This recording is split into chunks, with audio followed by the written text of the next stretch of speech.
So welcome today. So my name is Christy Howell. I am a Dean of Instruction here at Bakersfield College. And I'm here because I help in professional development and do different trainings. I work with the Professional Development Week and try to get speakers. But really I'm here because I wanted to offer a discussion on applying to Bakersfield College.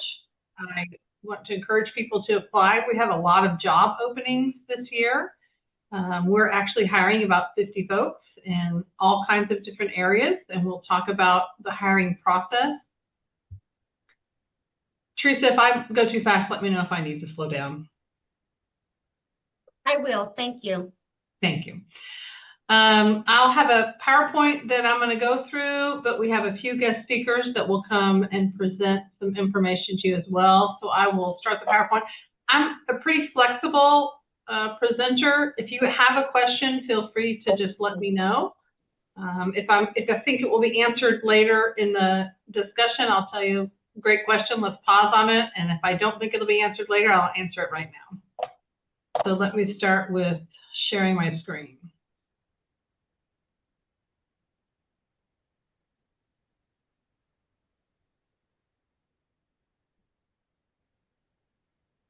Hopefully you can see my PowerPoint. So we're going to talk about applying for a job. Again, my name is Christy Howell. Our agenda for tonight is that I'm going to welcome you and give you a little bit of the basics. Then we'll have someone come talk about cover letters. I have Dr. LeBlanc here who will talk about the syllabus. I have someone else coming to talk about the teaching interview, teaching philosophy. I'm going to talk about looking at the job announcement and to pay attention to the locations, that matters. And then give you some ideas on questions to ask during your interview, and then I'll ask you if you have any questions for me. So first, welcome. I'm glad that you're all here. And let me tell you a little bit about the process in general. So first, you're going to apply. Some of the deadlines have passed, but go ahead and put it in there. I think most of the applications, most of the jobs are open until filled, and we do that on purpose. And then initially, our HR folks review your applications, and they make sure that you meet the minimum criteria. And then following that, we have our committee will review different information. They will evaluate who they want to bring in for interviews. Some job application pools will have a few folks, 10 or 15 apply, and they may bring in 3 to 5 people to interview. Some pools may have more apply, and we bring in more people to interview. It really depends on the committee, and it depends on the area. So each committee decides how many people they want to bring in for the interview. And then, so what you'll do then is you'll get notified. I believe you get an email from HR about the date of the interview and what times are available. So we'll give you 5 different times on a day, and you pick one of those that you want to come in for the interview. Most interviews will consist of questions and then a teaching demonstration, and we'll get more into those details in a little while. And then what typically happens then, once the committee has conducted all the interviews, they will meet and talk about how it went, who they liked, who they thought were strong candidates, and then they'll invite those folks back for, then they send an email and recommend those folks for a second interview. And then the higher ups, our president and our vice president of instruction, then decide who gets the second interview, and they'll conduct those interviews, and then they decide how the offer is made. So that's just the general process. I know that can be confusing, but that's kind of how it works at BC. Now, it seems like it can be fast. It really can take a long time for this process to happen. It can take weeks. It just depends. Let me stop sharing so you can see my face and I can talk to you for a minute. Some of it depends on how quickly the committee can meet. Sometimes their schedules don't match up because most of the people on the committee are teaching too, so we have to work around teaching schedules, or someone leaves for a conference, that might slow things down. And so don't worry if you don't get a phone call quickly. There could be a lot of different things happening. And truthfully, with so many jobs opening, our HR department has to review all of those applications. So that can take a little while too. So just be sure you've submitted your best application.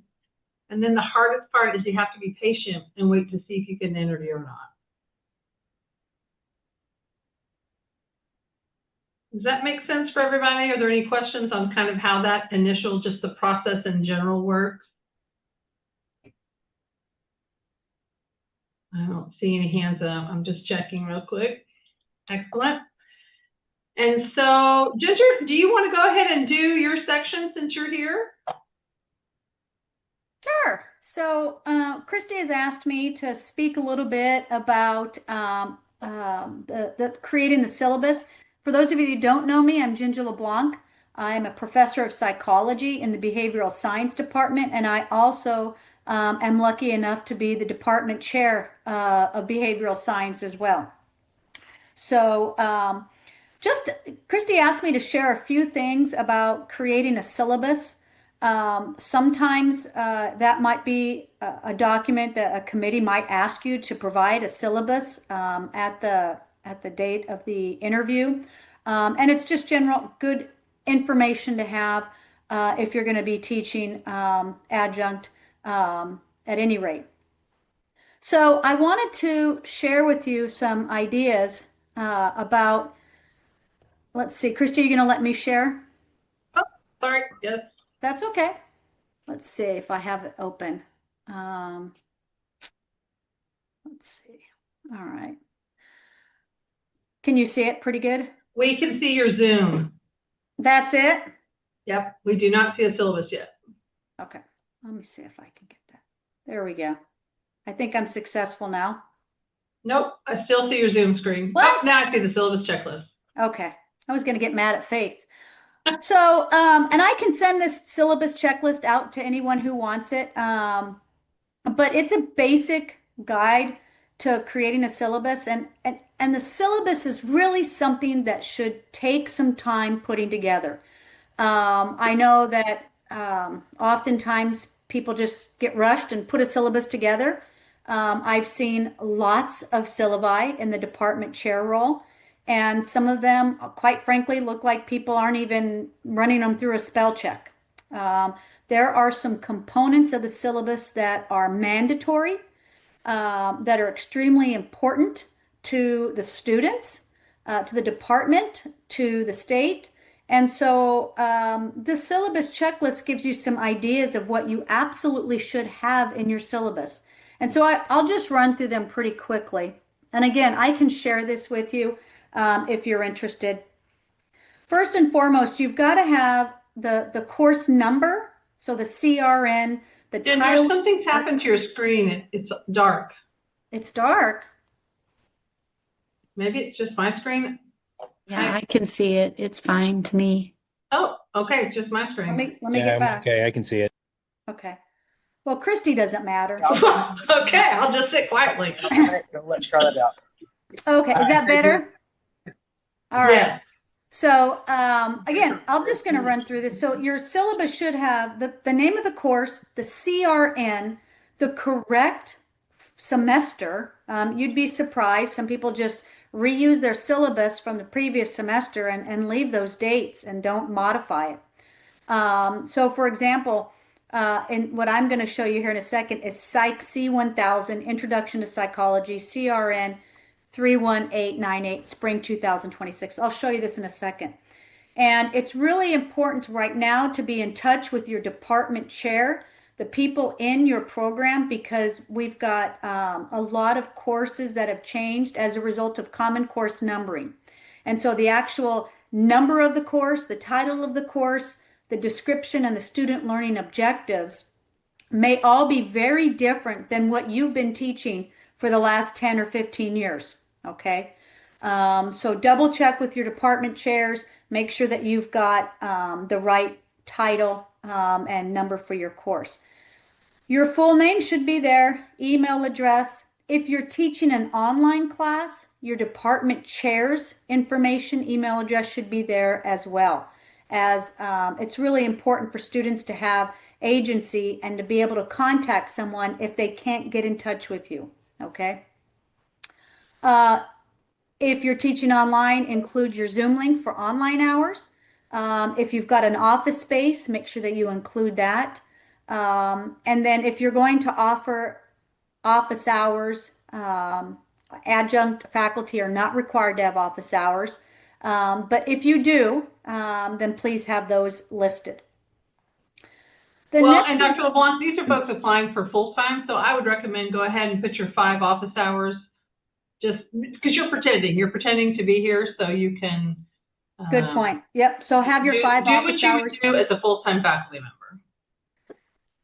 The next thing that should happen is, and I really recommend you go in this order because this is what students are going to be interested in. This is what other institutions are going to be interested in, is the catalog description and the specific year, so that year that your syllabus is being created, but associated with that catalog. That may become important later on for students. That catalog description should be word for word what is in the BC catalog description. Okay, you can't create your own. You can create a paraphrase of that later on in your document, but word for word, that should be the catalog description that goes along with what's been approved for that course. The next thing that should be present is what's called the student learning outcomes. And again, things change, so you never know when a particular student learning outcome has been deleted and one's been added. Again, with Common Course numbering, things have changed for certain courses. You may be teaching a course that has a new set of student learning outcomes. It is really important that you have the catalog description and the student learning outcomes that are current for that course. Okay. You should indicate what the required textbook is, even if you're doing OER, which Christy's a big advocate of, and we all are. But if you're doing an OER or just any textbook, you still need to have the title of it, the ISBN, oftentimes the link that the students can access, and make sure that link is accessible, right? So you need the title, the author, the edition, and the ISBN. For online courses, you may need to indicate what kind of browser best works for the course, and any other software that you are going to have the students use. If it's an ebook and you've got some sort of relationship with a particular publisher, you may have some information there for students to access tech support. I know that Sage is really good about that. So are the others, but Sage is a big one in our program. The next thing should be information about grades. This is where students are really zoning in on. You should have the same grading breakdown as Bakersfield College. So we do not do pluses and minuses. So you need to have the A, B, C, D, F grading. And then indicate very specifically how those grades will be based, how their performances will be based on. And it's not enough just to have a little table of, 10 quizzes, 3 exams, and 2 research papers. Elaborate somewhere close to that what those assessments are really about. You don't need to include the entire rubric or the nature of the assignment, but some sort of clear description. Students will write a 3 to 5 research paper that includes 4 references. It must be in APA style. Something like that, so students have a good idea of what is to be expected from them, okay? The next thing is you should have your course attendance and drop policies. You can go through BC's drop policy statement, but basically when a student misses the equivalent of up to 2 weeks from the first day of instruction, they are to be dropped. Now, at BC, the name of our game, our jam, is students. And so it's always, we're student oriented. We want to reach out to the student, as much as we can.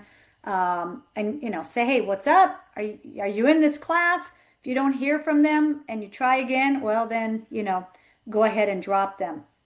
But it is important to stay on top of your attendance. Now, if you're teaching an asynchronous online class, you cannot have a required attendance in your syllabus. And I've seen about 15 of those already this semester for our online asynchronous courses. So you cannot say anything about attendance. What you can say is that participation in this course will be based on the following, all right? And so you can talk about how students are expected to engage with the material through discussions, through research papers, etc.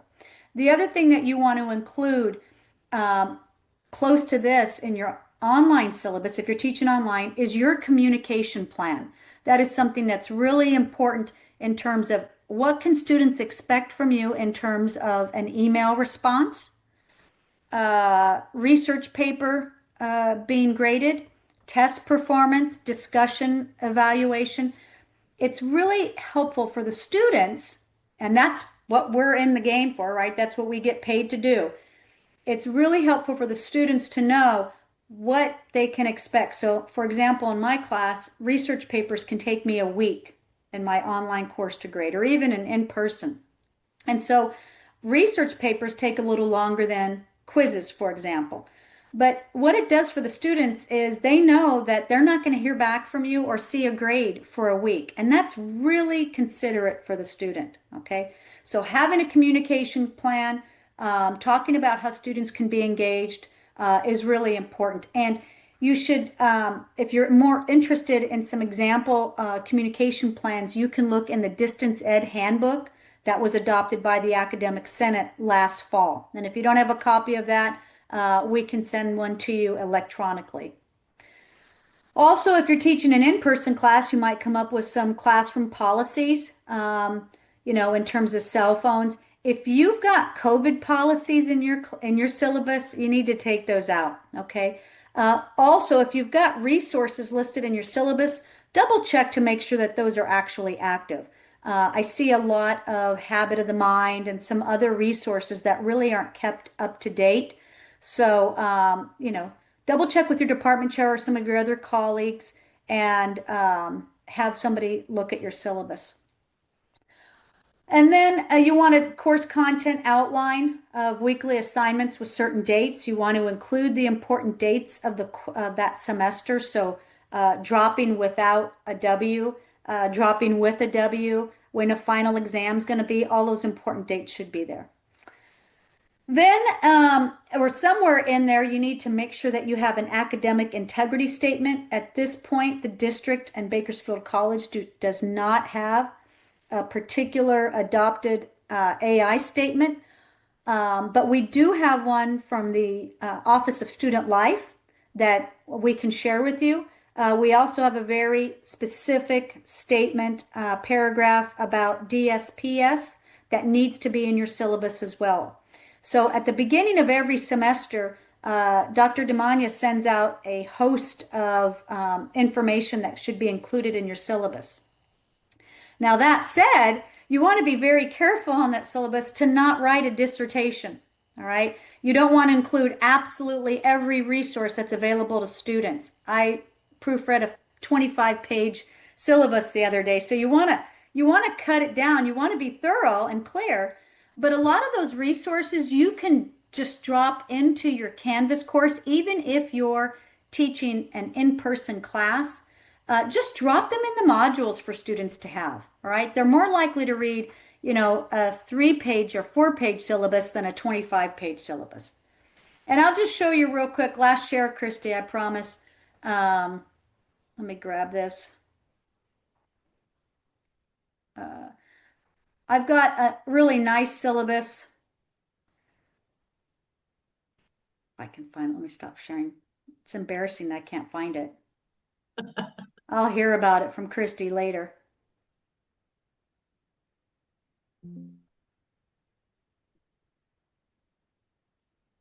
Okay, come on, LeBlanc.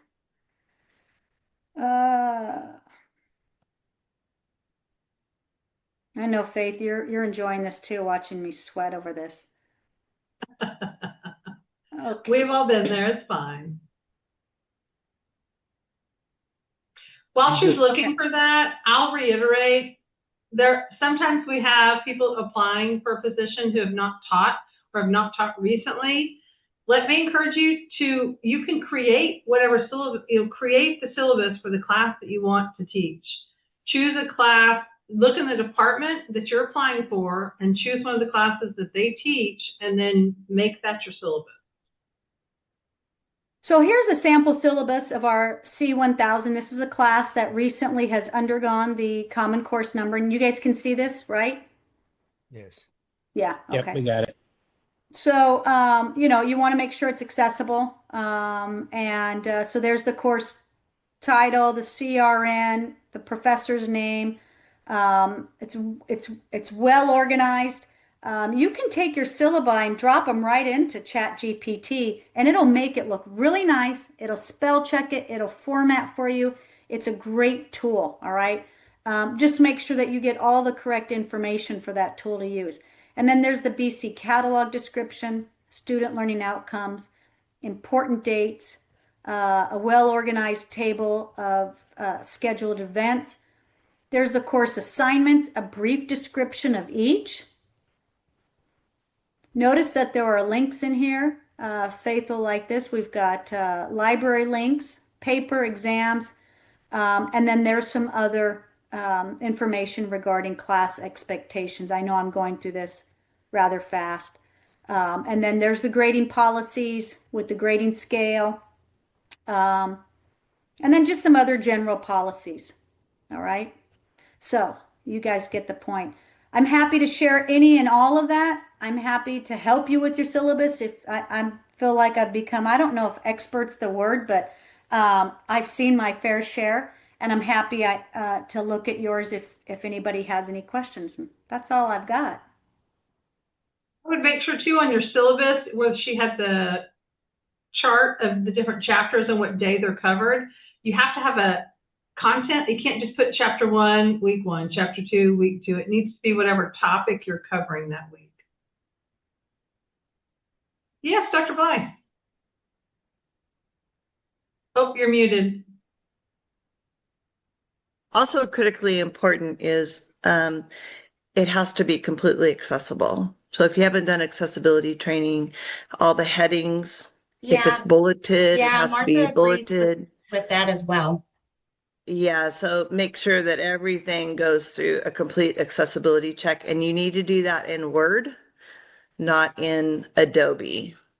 So just make sure that that's all carefully done. It makes it more difficult to be pretty with the headings being accessible, but it's very, very, very important in this day and age legally to have an accessible syllabus. Those of you who have been here the last year know how hard we've worked as a school to make everything accessible, and we're not there yet, but we're continuing to work on it. All right, any questions for Dr. LeBlanc before I can tell her she can escape for the day? All right, if you have any follow-up questions, you can let me know and I can send them to her, or her email is, you can look her up under BC email under Ginger LeBlanc. All right, bye Ginger. And so next we have Faith Branham is going to talk to us about cover letters, and we'll see what she wants to talk about. Oh, Faith is our department chair. I forgot to say, Ginger's our department chair from Behavioral Sciences, and Faith is our department chair presenting cover letters from the library. And then Dr. Bly is in education. She's the department chair for education. Okay, I'm pulling up my slides. I'm so sorry. I just had to move to a whole completely different computer mid presentation. So Ginger, don't, you're number one right now.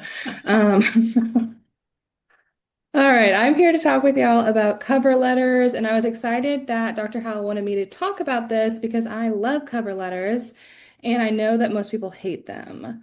So let me share my screen real quick. I just have some tips for y'all that I wanted to go over with cover letters, and I know that we hate them and that they are really annoying to write, but I will say that as a hiring manager, or not as a hiring manager, as someone who's on a lot of screening committees, this is something we look at a lot, and I can really tell the people who put in effort and the people that don't. And when I can tell that you have given me the same cover letter that you gave like every single other college that you applied to it, I do get sad. So let me see if my computer wants to load this. Y'all can't see this, right? It's just saying load. Right, we can see it's loading. While she's loading her computer, I'll tell you too that our 3 faculty who are presenting for us tonight are also all on hiring committees, and they have years of experience hiring different folks at BC. So these are seasoned professionals. Yeah, I actually went back to go. This is my 11th year here at BC. And as I was prepping for this, I was like, let me see if I can find the cover letter I used. Because I was like, maybe I can use it as an example. And I was like, I have critiques for myself, so I'm not showing you my cover letter. But all right, so my very first tip for y'all is just make sure you read the job description. I find a lot of times that when I'm reading cover letters, it's very clear that people just send out a generic one, like I said, and they aren't addressing anything in the actual job description. And so we know what we're looking for, and BC knows what it's looking for, right? And so we want people who are really reading that job description. So I just pulled up one that we have open right now, and this one is for I think this was for a Japanese faculty. So I was just thinking that if I was going to apply for this, right, I would not only take a look at the basic function, but if I was not familiar with BC, I would really want to read these sections about the history of BC and who we are before coming down to kind of seeing who we are looking for about the department, and then really looking at that knowledge and abilities. And I say this because I feel like it's most successful when you are able to directly tie pieces of the job description,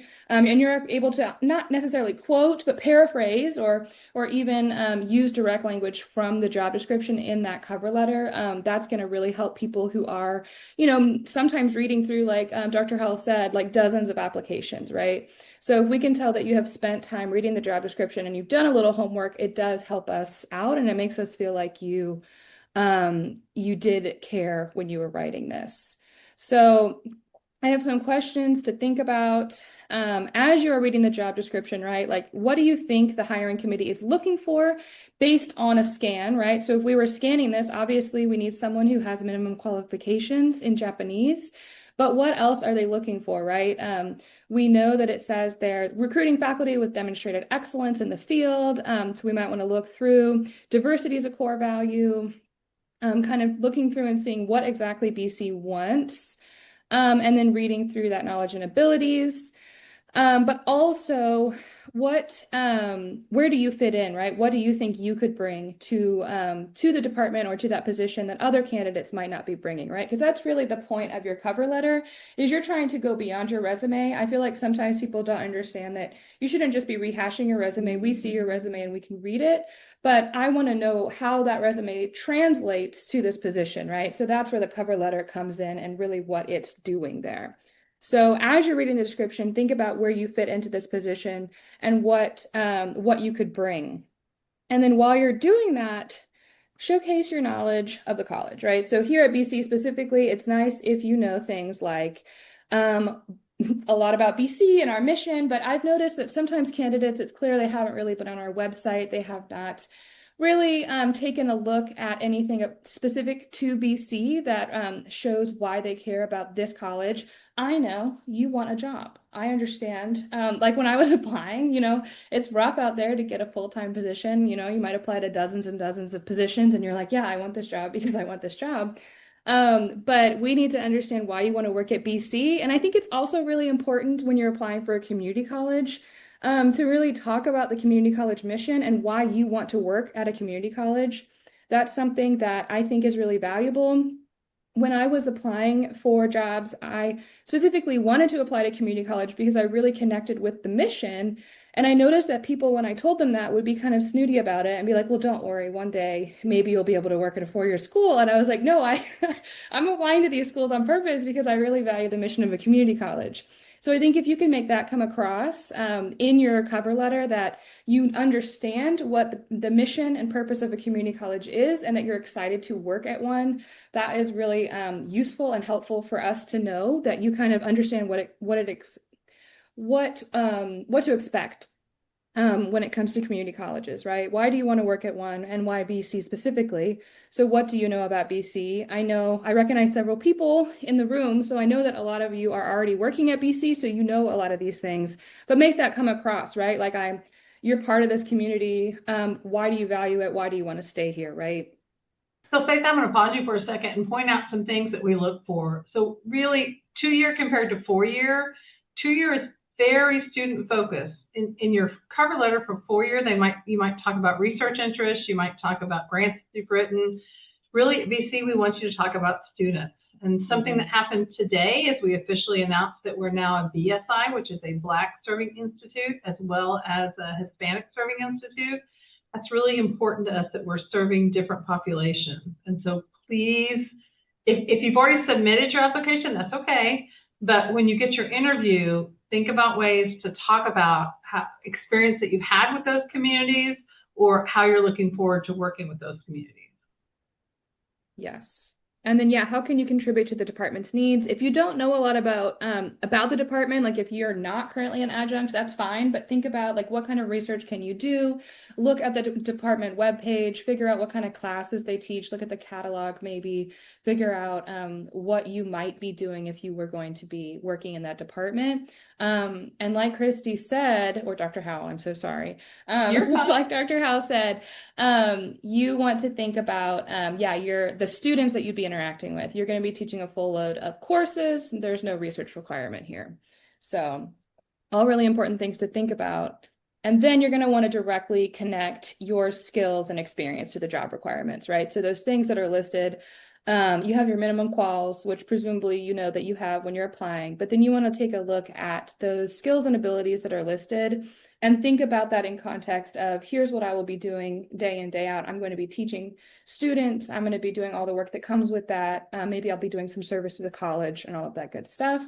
So what kind of skills and experience do you already have that you could tie into that? So I know that when I was applying to full-time teaching jobs, I was fresh from grad school. So all I had was like graduate, fellowships and assistantships. And so I had to really be like, all right, I know that I haven't done this in the real world, just as an assistant or a fellow, but here's what I would do to translate that into this real world experience, right? So you just want to think what teaching experience that makes you stand out. And if you don't have it, you can get, you can be honest, but creative like I was. And then what are some teaching strategies that make you stand out? Right? Like, what are you going to bring to the classroom and what are you going to bring to our students to help them succeed? And I just think it's really helpful, like I said, to use language from the job description and from the BC website, if you can, to make it clear that you have done your research. I'll say that I was on a hiring committee once where during the teaching portion of the interview, the candidate openly told me that they had not ever looked at our website before. So I was like, an interesting thing to announce during an interview, right? So just we love it when we know that you've done your research. Well, and I'm a librarian, so I really love it. But Christy, is there anything you'd like me to add to that? No, those are really the main thing. I'm also going to say something that I hope you all will do. Grammar check and spell check, please. This is your first introduction to the committee, and it matters. It matters what you put on that cover letter. And so the committee really does look at that and read that. So do spell check and proofread that. Dr. LeBlanc, Dr. Bly, anything else you feel like we should add? You can ask a question, Laura, if you have one. I was curious how long the cover letter should be. I feel like one. I think a page, maybe just over a page if you have to, but really try to keep it short. A page would be my easy answer. If someone else has a different answer, feel free. But yeah, Dr. Bly is saying one. I think a page, no more. Yeah.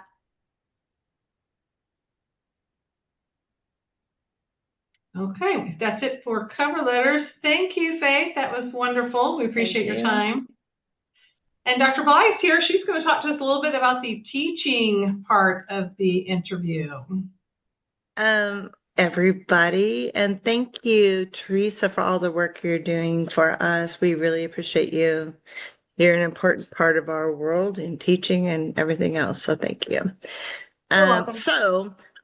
Just background in 30 seconds. I've been an educator for 39 years. Credentialed teacher 18, 21 years at BC, going on 17 years as department chair. And I'm not bragging. I'm just kind of going, I'm old. And so I've got some knowledge up here, not as much as my 96-year-old father who lives on his own independently that just, has to do his own thing. I'm like, I don't know if I could be 96, but I'm here after 39 years of education. And I've been on many hiring committees over the years. And I can tell you my own experiences.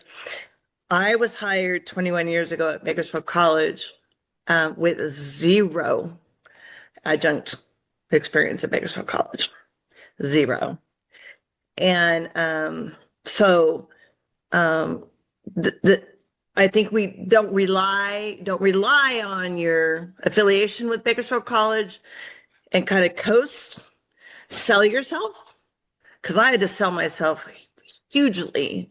Because I was definitely in a large pool, and education usually has large pools of people who had many years in higher education.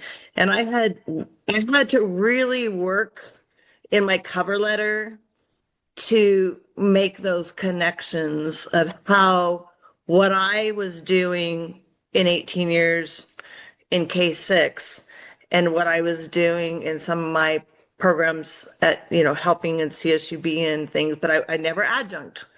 But just don't post on just, I'm an adjunct and therefore I have this advantage. You're you, sell who you are, be who you are, give your experience as a person, and just don't rely on that if that makes sense to any of you. Getting into the teaching demo, this is a really diverse kind of situation. We have so many pathways, so many disciplines, so many programs. In education alone, we have multiple programs, which I'm not going to share right now because they're all on the website. Just make sure that you know your program, know your department, know your discipline, and know that it's going to take some background research to learn about things. I'm going to say things very vaguely about what is at BC because that's up to you to research and learn. As far as your teaching demo, so it depends on your discipline. So I've asked my dear friend, Professor LeBlanc, to stay on. I don't know if Faith left, but we've had these discussions. Well, recently we had this discussion exactly on this conversation in our monthly meetings with our faculty chairs and directors and deans. And it varies widely by discipline and department. Not because of our personalities as chairs or deans, but because of who we are as a department. So my department largely looks for credentialed teachers, like teachers in the K-12 system who have teaching credentials, because we largely serve future teachers going into teacher credentialing programs and teachers in credentialing program, or are there current teachers who are credentialed? And even some of you may have taken courses from us as well. So the teaching demo for us as elementary teacher or the teacher pathway, we look for things that are very hands-on. We want a very interactive. We want because we're modeling teaching experience in a classroom. So it's just kind of a different world for us. So we're looking for teachers who demonstrate how to get students to interact and be involved or work in groups. And the experience for us is very different than it is what I've seen from other departments, which are some of them very lecture based. The math department will ask you to, and I don't know if there's math people out there, they're not going to ask you to solve a math problem. Is the Ginger, you heard this, that they were like, they want you to say, here's a math situation. What kind of issues do you see with students most prevalent when they're encountering these kind? I mean, they're they're tough. Some of these teaching demos are kind of tough. Like, how would you solve this? How would you work with a student in this situation? So ours are very interactive. You have to know your department. And for someone like me coming in from outside who's never taught at BC, I just relied on my experience of being 18 years in an elementary situation and said, well, here's how I would apply this in an adult situation. So there's the adult pedagogy that you have to also think about as well, is I'm working with adults. Now, I'm sure a lot of you might be already current adjunct faculty, so maybe you already know the pedagogy of working with adults. But if you're out there and you're not, don't be discouraged. It's okay. Don't feel discouraged if you have not been an adjunct in an adult education situation. Research it. That's what we do. Research it, look at the website, look at the classes, look at the content. Everything's public. You can look up everything, the content, the course outlines of, records, are at least the SLOs and the objectives. Know what you are applying for and tailor it for adults in your discipline. So again, my discipline is very different. Also know that in the application process, and Dr. Howell, sorry, we've known each other so long, Dr. Howell, we know that the application process it's ominous. We have to decide on a committee like months in advance, maybe a year. It's a long time. And then it goes through the application process that goes through HR. And it might take from the time of application to where we actually see it, it could be a couple of months. So we're outside of all those situations of where your application gets submitted. So just be mindful that you are turning in a complete process, but getting to the teacher demo, you've got to be prepared for what that department is looking for. And the only way you can do that is looking at that website and looking at the courses and just using your critical thinking and going, what might they be looking for? Because you can't rely on contacting a person in the department or asking the department chair, because there's rules and regulations where we can't just go, here, let me help you through this. Where most of us are on the hiring committee and we can't say anything because now we're HR covered and we can't support people, and we'll just go, well, you have to ask HR. But I'm going to hand it to Professor LeBlanc because she's in business, which is a buddy. You're right next door to me in a building, but it's an entirely different procedure, process, what you're looking for. And then you go to history, and it's entirely different because you have to be a masterful lecturer. There's like all these different situations. So Ginger, if you don't mind kind of sharing your experience with teaching demos. So one of the things that you said that was really, I think it needs to be emphasized is she's right about, tailoring, looking at the departments. If you go to the BC website and you look at each program, there are program learning objectives.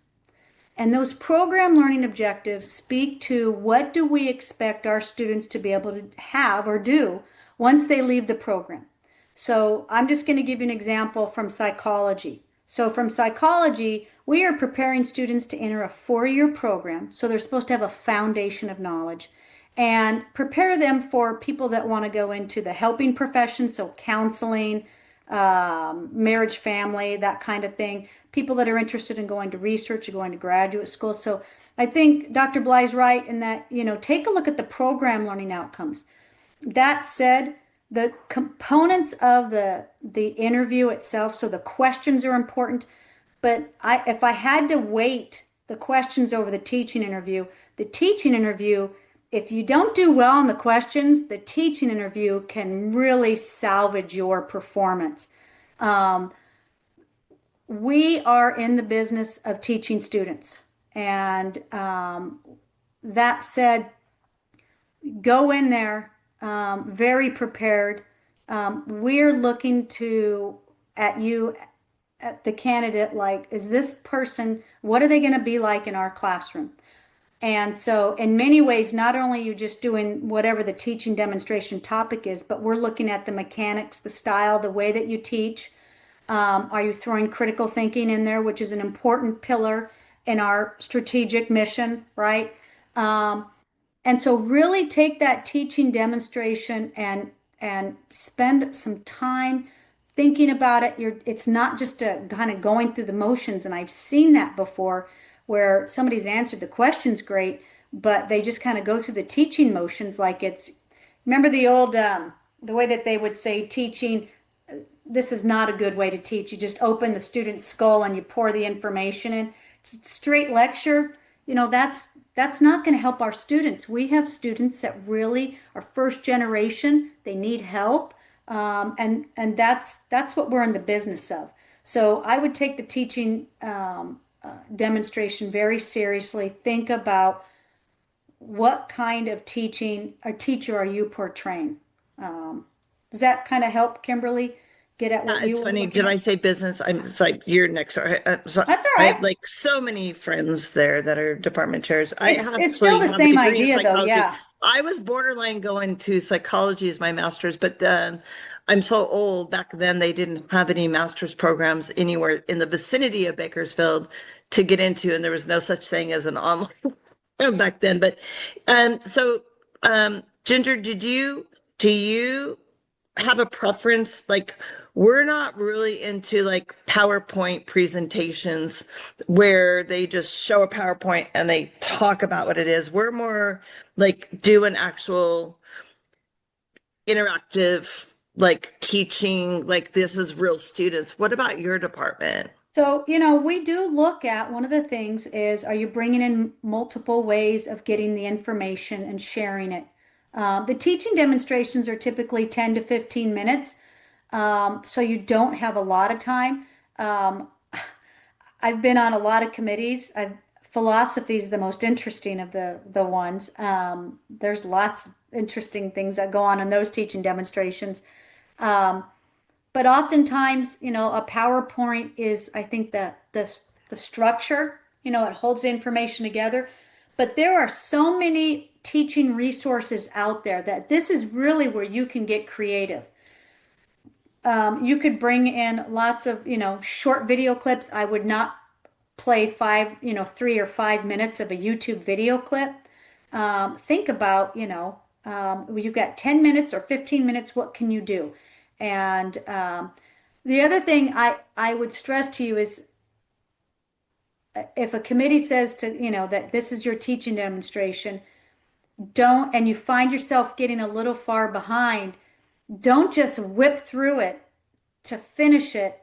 If you're a good teacher and you're taking a little extra time, I think that shines. I don't know, Christy, Kimberly, what do you guys think?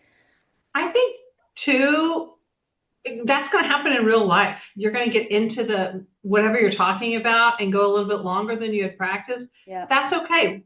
Usually in ours, we'll give them a 2 or 3 minute interview. Warning.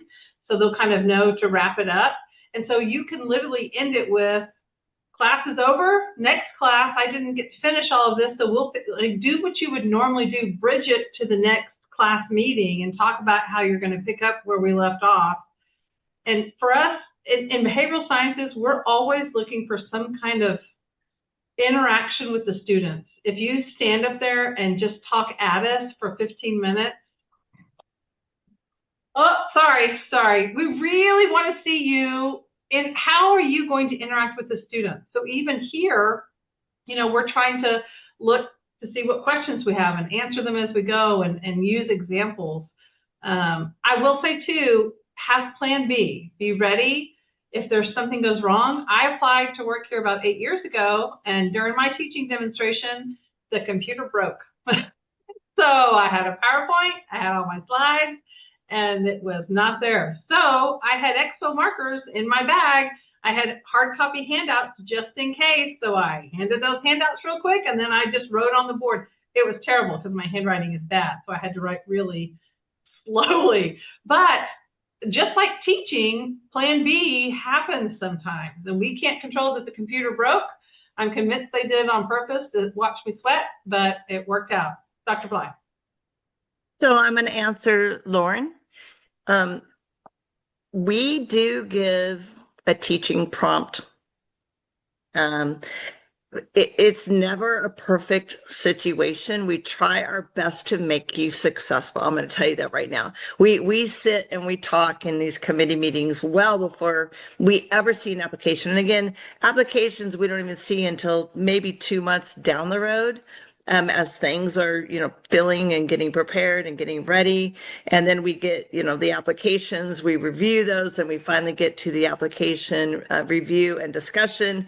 And when that happens, before we look at the applications, we discuss what's our teaching prompt. So Lauren, yes, we're to give a teaching prompt with a topic or options of topics, length of time, just as much as we can give you without giving you, hopefully, too many boundaries and letting you be creative and be you, but still give you guidance. It's never perfect. And sometimes we're like, this is a great prompt. And you're like, okay, that didn't go like we thought, but we're also very we care about the applicants, and we're want to pay attention to the prompt said this is what we're getting.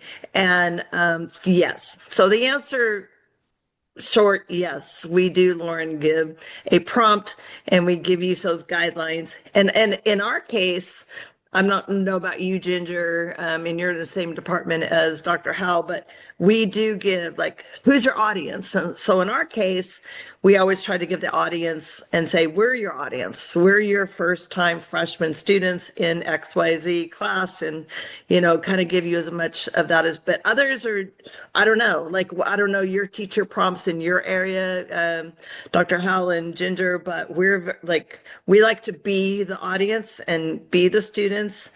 And we're encouraging. We encourage our applicants, whether they be adjuncts or outside people, to be successful parts of the application and interview process, and try to make you as comfortable as possible, given the very formal situation that you're sitting in a not an adjunct candidate, but as a full-time candidate. It's a very formal process. It has to go through a lot of formalities. We have a lot of rules and regulations in HR, so it is a very formal setting, and we can't get away from that. It's just that's how it is. So know when you're walking in, I remember walking in, now 21 years ago. So I was 50 then. There were people sitting there now that I they're retired by now, but it was 7 people sitting there in my situation, and it's but we're there to be supportive. Just know that. It is an intimidating process to walk into that room and to meet these strangers, but we're not there to scare you. I can just tell you, we're there to just go, hey, welcome. Let us know who you are. I'm gonna tell you that my one experience that Faith had mentioned, without any years or anything, years ago, because I've been department chair for 17 years. At the end of the entire interview, after everything, the person said, so exactly what it is you do in your department. Research. Make that part of your teaching demo, your cover letter, your application. Please, if you're applying to anything in an education world, check your punctuation, spelling, your capitalization, everything. Just triple check. Make everything accessible.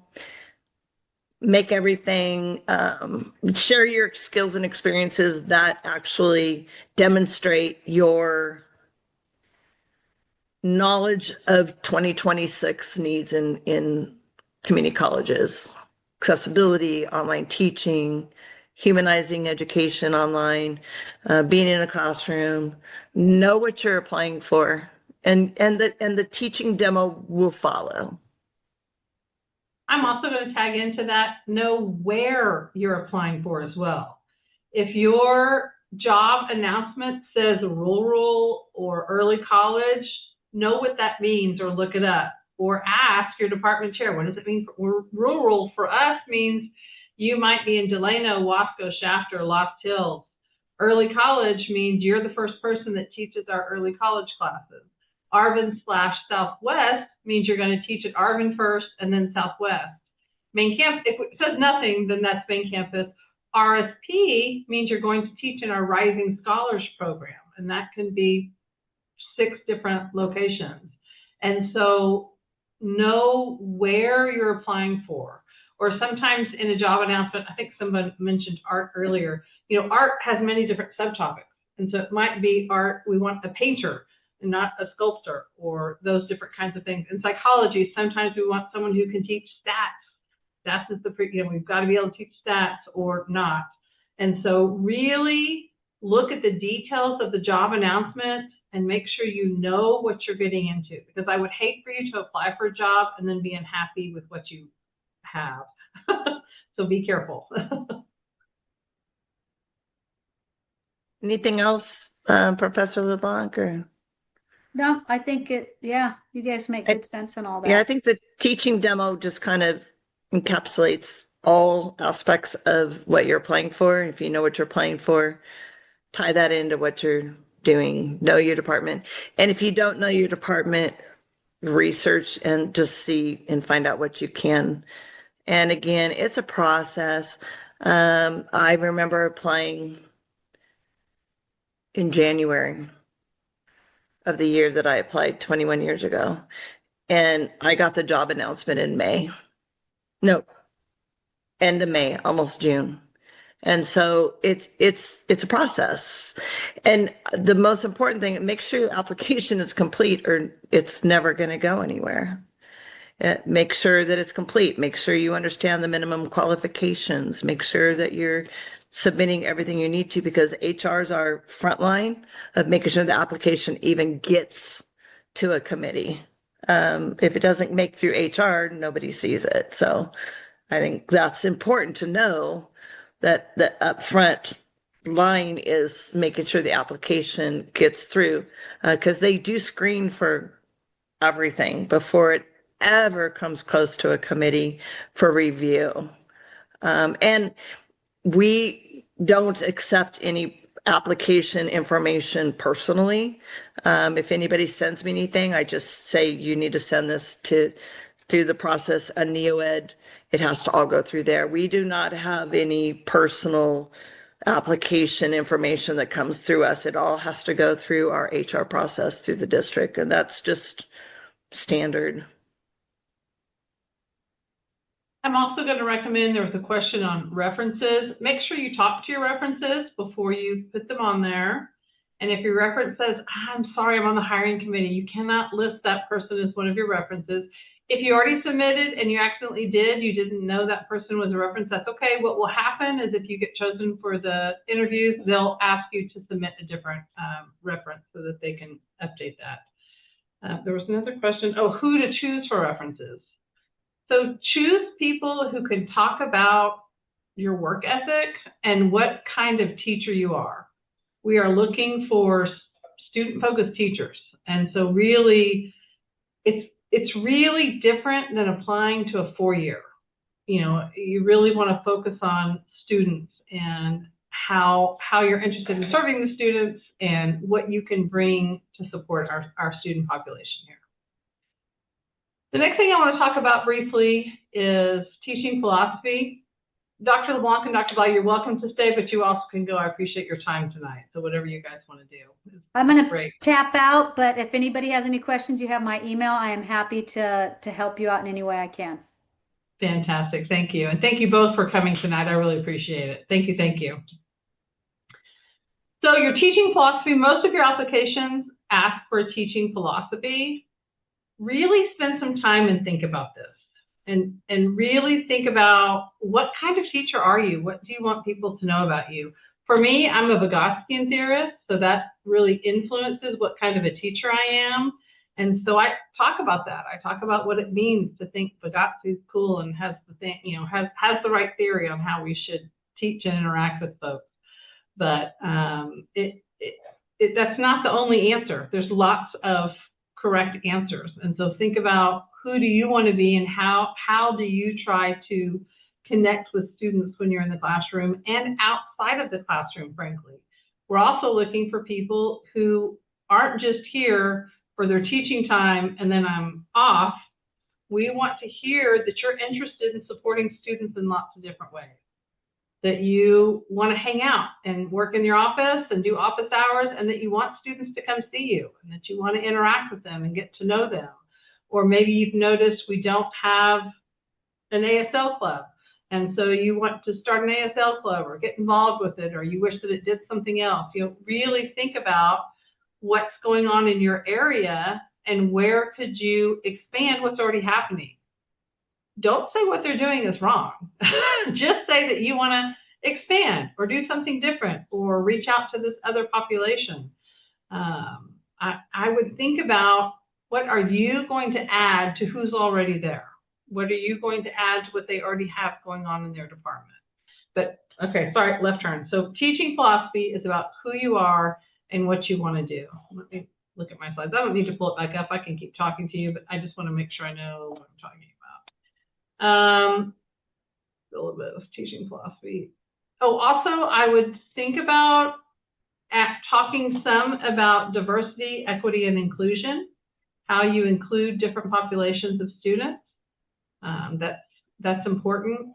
And then someone also wanted to mention, and someone asked about what kinds of questions should you ask at the end of the interview. I think Dr. Bly's example, probably the faculty member wanted to hear more about the department, or why was there a job opening. So instead of saying, what do you do? Because what she wants to know is that they've already looked on their websites and know the programs. You might ask, why is this job available? Did someone retire? Is your program growing? Am I filling a need? Do you have more high school classes, and so that's why this is an early college class? Like, what happened to make this position open now? So think about the kinds of questions that you want to know about the department. First, try to look it up, or you might say, I noticed on your website that you have a psychology club. What kinds of activities do the students do? Or have you thought of going on a tour of UCLA? Or, and then say, oh, that's great. I like what you're doing. I would be really interested in participating or adding to that. Expand what they already have going. Think about, another typical question might be teaching load. What is the typical teaching load in this program or department? You can definitely ask about program goals. Maybe look and see what they have on the website, if they have things that they're working on. But if they don't, talk about them. Talk about, what are you looking for in an applicant? What else was, so those are questions. Questions you could also ask. You might ask, it looks like on the website that you're a Hispanic Serving Institute. Are most of the students in your program Hispanic? Do you see a smaller number, or do you see a disparity between your males and females? Or think about, if you're trying to get a better idea of who your students are going to be. Say, I'm really interested in who I might be teaching next year, if you teach at BC, you can say, I've noticed that most of the students in my class are female. I'd like to focus on recruiting men to be in our major. I have sociology. Let's say I'm a sociology major, and we've noticed that we don't have any men coming in to work in human services.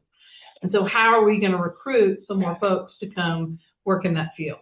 And so maybe you have ideas, and they say, yeah, that is a deficit. And you say, oh, well, these are some things that I'd like to do, or some areas where I could help you expand. And so if you point out a problem or a deficit, have a plan for how you might work on that or attack it. Let me look real quick to make sure I've answered all your questions. Okay, someone asked about the teaching demo. That's always in the first interview. The second interview with the president or the VPI is honestly much more informal. It's them talking to you. It's them trying to get to know you and get a feel for who you are, and to see if you're going to be a good match for Bakersfield College. And then definitely apply. If you have not applied yet, apply soon, get that in there. Typically, so in our area, typically you get a 2 weeks advance on what the topic is going to be, but probably different committees expect some variation in that, but that's probably typical. Let me make sure. We're definitely not going to last the whole time. I wanted to have plenty of time in case there were questions. Oh, I would also, so when you walk in to the interview, kind of read the room, but most committees, you would not be wrong in shaking everyone's hand and making eye contact and saying good morning. Like, that's pretty appropriate at this point. I know there were lots of years or semesters that it's kind of gray post-COVID. We're all kind of handshaking. Are we fist bumping? What are we doing? Do what you're comfortable with, but I would recommend shaking hands and making eye contact when you enter.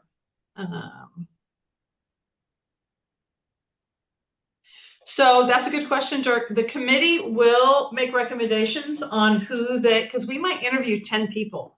And so then we might send 3 or 4 up for second interview. And so it just depends on, the committee will rank and discuss what they liked and what they didn't like.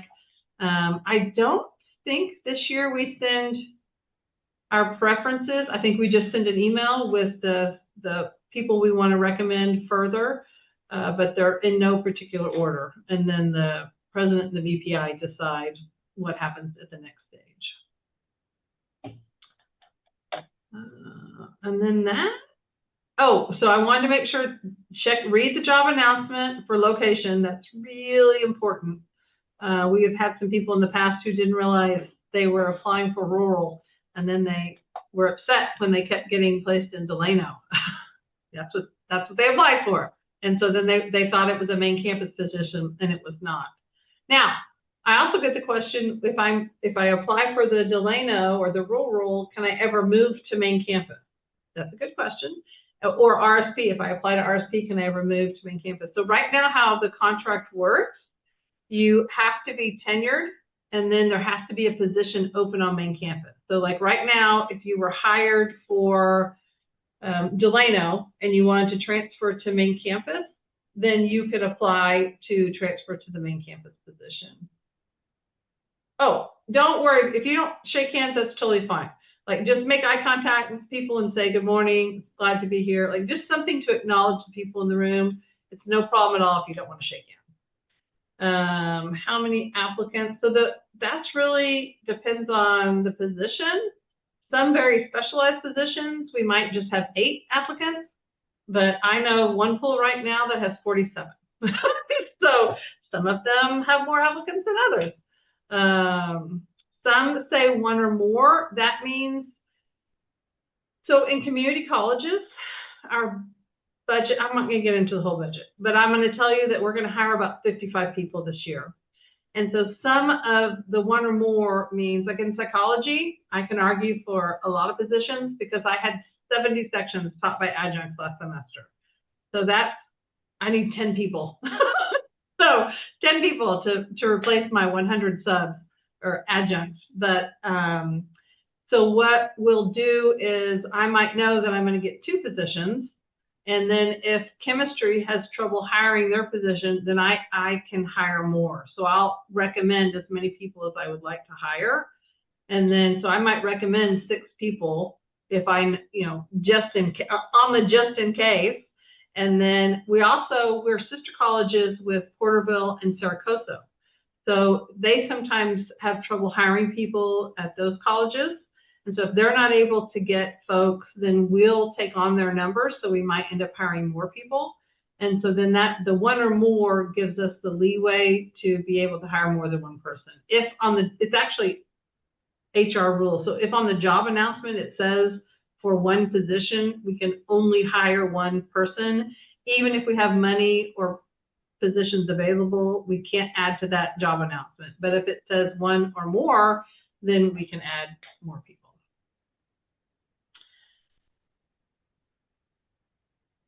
So someone asked a question about biases. Are there checks on biases on committees? Absolutely. Actually, we all have to do a training from HR on lots of different things, and we really cover biases as part of that. And then in our first committee meeting, we also talk about biases and kind of make ourselves aware of any potential problems, or kind of talk about things that we were worried might be an issue, so that we try to prevent as much as we can any biases that might happen.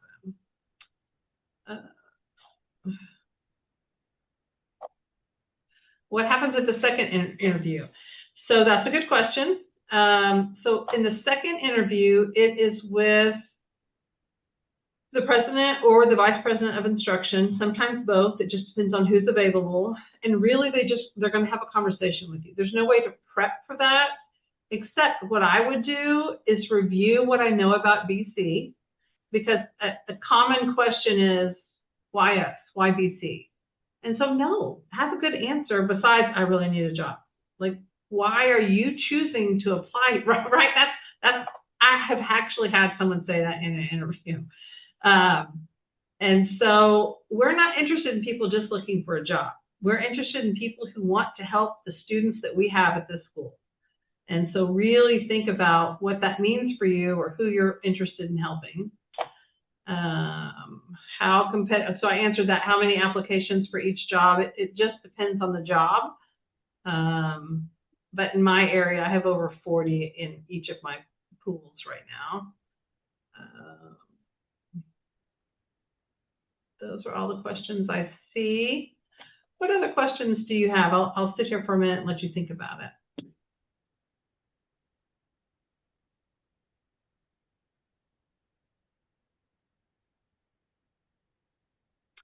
Good question. Are you concerned about if a husband, wife, parent, child, relatives work in the same college or the same department? The college, for sure, that's fine. The department, I'm trying to think if we have any. That's a little trickier.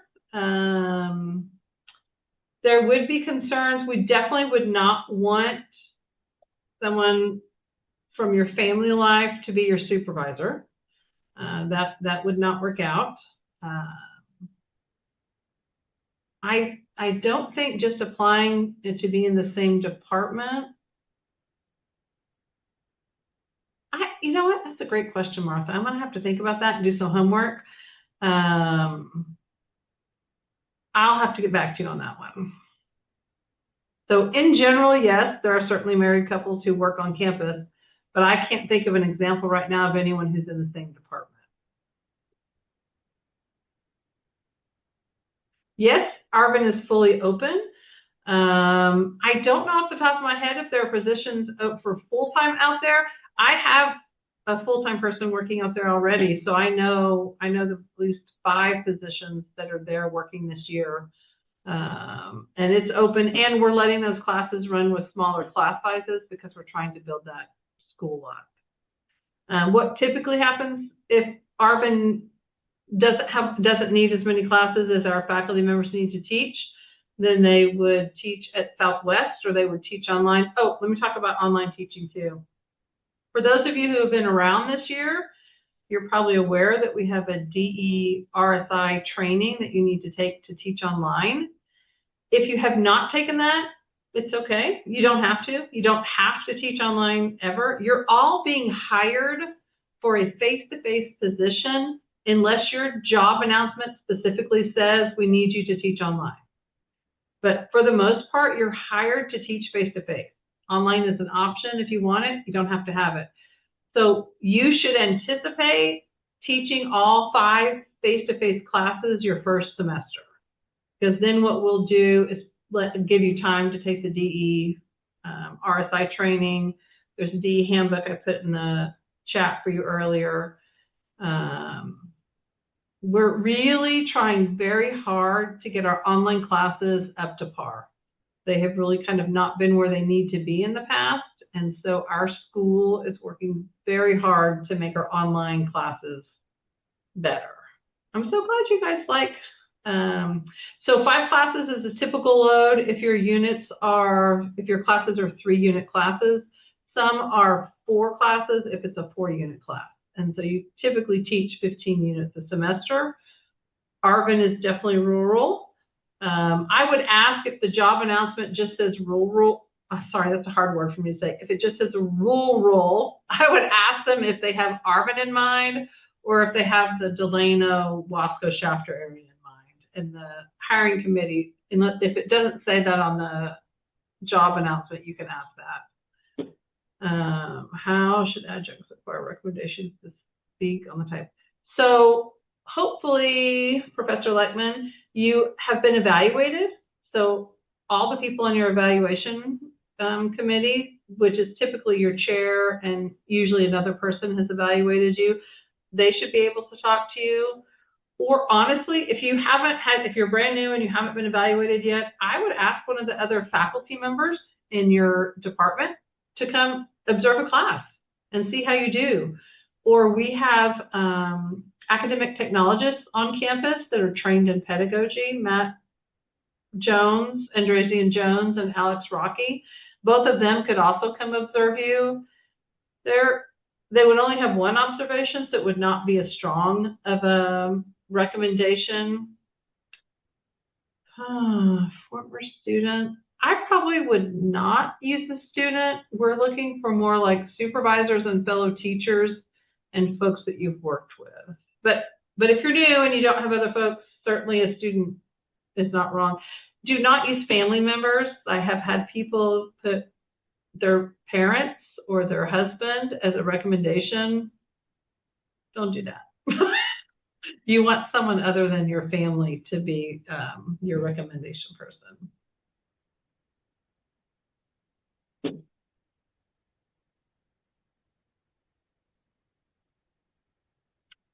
Oh, can you update your recommenders? I think that you can. I don't know that you can go in and do it through your electronic copy. I think you'd have to call HR, or I would send HR onboarding an email and say that you went to today's training and you realized you put Christy as a reference and she cannot be a reference because she's on the hiring committee or whatever happened, and put who your new person is. And that, I don't think that would be a problem at all. Grad school folks, yeah, they'll talk about what kind of teacher you're talking about being or what you want to be. People who have seen me teacher on the committee. So that happens too. And it's not terrible that the people who have seen you teach are the ones serving on your committee. It's actually good. You know, if you feel good about your teaching, I think that will only help you. Received a letter late. Received, well, I'm sorry, I don't know what an LOR is. Oh, letter of reference. Oh, sorry. Yeah. You can put the person as a reference, but you don't need to attach the letter. Oh, okay. I did get a letter, but probably That's okay. It's totally fine. Okay. That doesn't hurt, but it's not necessary. Okay. It's just one more piece of information, so you can absolutely attach it if you want to. Okay.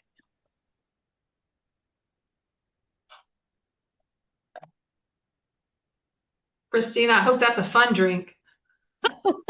It's late. I hope that's not just lemonade. It's some electrolytes. And I hope you guys have noticed too that at BC, one of the things I love about BC is we have a good time together. We like each other. We're, one of the places I worked previously, it was always Dr. So-and-so and Dr. whatever and Professor this. Really at BC, we'll call each other Laura and Martha and Christy, unless there's students around, and then I need to be Dean Howell or Dr. Howell, and you'll be Professor Mendez or Professor Harris or Dr. Harris. But really, we have a good time. Work is hard. You should have fun at work. So I hope that you find a place that you like to work and that has fun together. It makes doing the work a little bit easier, truthfully. And so I hope that you all apply. I hope that you all get jobs. Yeah. And if you do, then I'll see you next year, one Friday a month, because I run the new faculty seminar. And so you'll see me, and Matt Jones did it with me the past few years. And so it might be him some, or it might be Alex as well, but we do a new faculty seminar that helps you be a better teacher, and hopefully it identifies resources and talks about teaching pedagogy, but it also helps you create a cohort of people that that are going through the same kinds of questions and problems that you're going through. And so that really helps to have, as you know, a core group. Oh, thank you, Diana. Of course, no problem. You know, Elijah, that's a great question about accommodating neurodiverse folks. We really are accommodating. We try very hard to be accommodating to people with all different kinds of teaching styles and interaction styles. And so you are going to be completely fine. That will be no problem at all. Oh, good, Emily. Oh, hi, Emily. I didn't see you in here. I'm glad you're here. Oh, and if you did, so some of the folks who are in here, they're full-time temps. If you're a full-time temp this year and you attended New Faculty Seminar, you can come back again, but you won't be expected to come back.